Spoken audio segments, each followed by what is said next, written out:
Hello and welcome to the Cell Block. I'm your host, Iron Mike. Today we're going to talk about emergency preparedness and what you can do prior to work and at work during an emergency. Now, I could go on for hours and talk about emergency preparedness, but I'm going to talk and highlight a few points I think you should know as an officer working inside the prison. First question is, what is emergency preparedness? Well, you may say emergency preparedness is preparing for an emergency. That would be partly right. Emergency preparedness is actually what you do prior to, during, and after emergency. Okay, there's 4 different phases of emergency preparedness: mitigation, response, emergency preparedness, and recovery. Phase 1, mitigation, is things that you do prior to an emergency, such as adding razor wire in certain areas of the institution. Training is a big one. All about training, and I'll cover a little bit more in a few about training. Phase 2, response, is contingency plans. It's how you respond appropriately to that incident. Now, before we get any further, there's some discussion out there about disturbances versus riots. My personal opinion is a disturbance is anything that upsets the normal operation of the institution. A riot is a little bit more complex, a little bit more dangerous, usually involves hostages, property damage, staff and inmate injuries on a large scale. A disturbance would be more isolated incident, could have staff and inmate injuries, deaths, but I wouldn't consider that a riot. I would consider it a disturbance.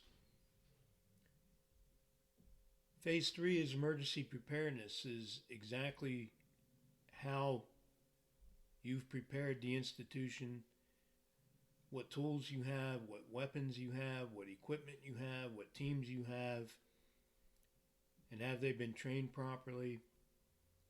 Is the equipment operational? Phase 4 is recovery.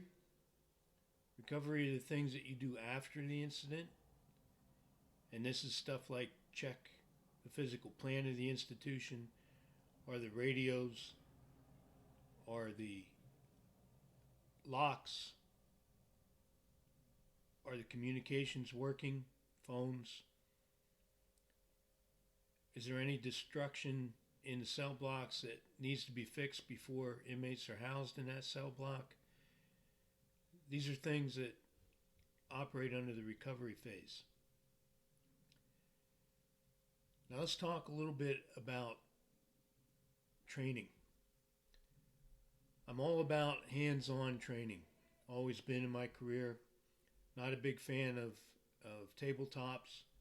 Tabletops are fine to get a view of the institution and get policies and procedures, but you have to actually get out there and do some hands-on to see if these policies and procedures are actually going to work. Hands-on training for equipment is a must. Somebody should be responsible for ensuring that equipment is operational and up to date, that you're not just dusting it off to use when an incident happens. I'm sure you have a cadre of staff that are trained in this equipment. Make sure that there are staff other than this cadre trained, because you never know, they may be disabled during the incident and you don't want to have to look around and say, does anybody know how to operate this piece of equipment, because it could cost somebody their life. Response. Make sure you're aware of your surroundings when you respond to an area. I don't know how many times staff have responded to an incident and the inmates have tried to trip them and they've assaulted them as soon as they got into that area. So be aware of your surroundings. Another thing on response is if a staff member, because staff safety is number one in any incident.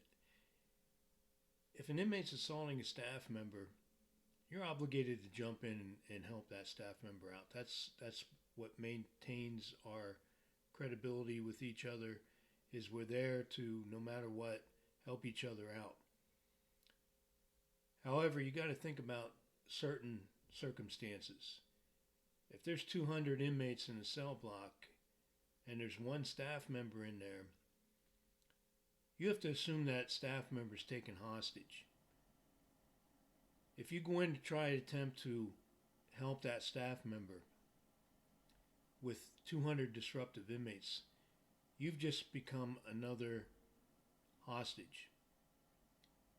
Now, instead of dealing with one, your administration has to deal with that second person or third person that's going in there. The better thing for you to do is secure that area, call for help. When enough sufficient help are there and the sufficient equipment, less than lethal munitions are there, then enter the area to help extract that staff member. Follow your agency's contingency plans on this subject. You have to know those plans. Your supervisor should be out there when making rounds asking you questions pertaining to these plans to see if you know them or not. And if you don't know them, you need to find out the answers to your question. And that is asking your supervisor. If your supervisor doesn't answer you, find out from a more experienced officer, but you have to find out the information. Scene safety. Make sure you're not running into a fire without the proper equipment on, because you're going to become incapacitated and now you're another distraction that we have to deal with. Be aware that this incident may be a distraction for something else occurring in the institution.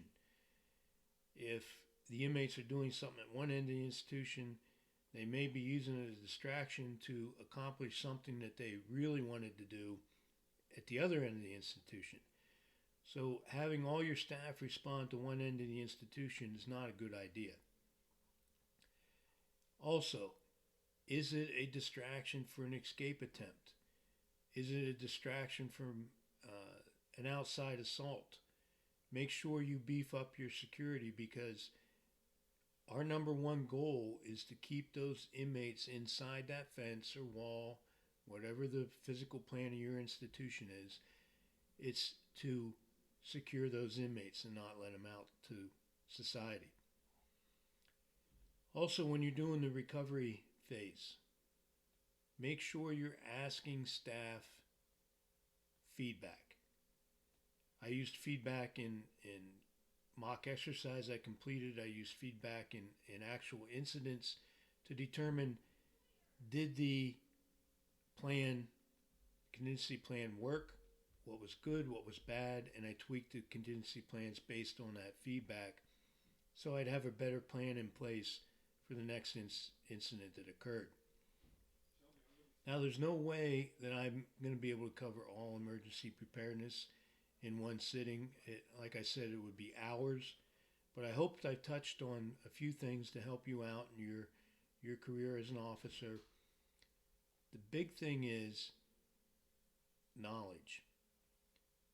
One of the things you can do, because all the agencies are using the ICS system, go to FEMA.gov, take the 100, 200, 700, and 800 courses, and that'll give you an idea how the command structure works.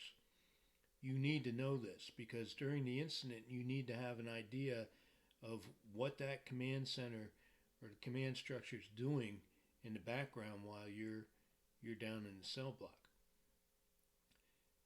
They're about a 30-minute course. You can burn off a certificate at the end showing you took the course. Take it to your HR. They may put it on your training record for you, which will help you out in future career choices. I want to shout out to everybody who watched my first video on communications in prison. Thank you for subscribing to my channel. At the end of this video, please hit the subscribe button so I can put out more information to you. My next video is going to be on what to expect as a correctional officer from day one. I want to bring up CUFS. CUFS is Corrections United Facing and Fighting Suicide. This is something I thought about last year when I opened up my business correctional personnel training. I looked at the amount of suicides in correctional services in the institutions, and it's astronomical. It's way above what there should not be any. So what are we doing to help out our fellow officers, our fellow staff members in corrections? I started CUFS in hopes that I can put a damper on staff suicides. There's information on there to help you if you're suicidal. You can also start a CUFS chapter in your institution. And my goal for the end of 2021 is to have several CUFS chapters in the institutions to help each other and help our fellow staff members so we can take care of suicides in corrections. I hope you enjoyed today's video. I would like to give a shout out to my correctionalpersonneltraining.com website. I've updated it with lots of information. Tests on communication and emergency preparedness are on there right now. I'll be adding more tests in the future. The CUFS page is on there. To join, hit the membership button. You have to put your email and a password in. I only use these so you can get onto the site. The only other time I use your email is to send you out some information on the website. Other than that, CPD does not sell or give out your email information. When you get on the membership page, hit the CUFS button and you'll be taken to the CUFS page. It's a work in progress right now. I'm hoping to have it all completed by the end of January. However, there is some stuff on there already. Go check it out.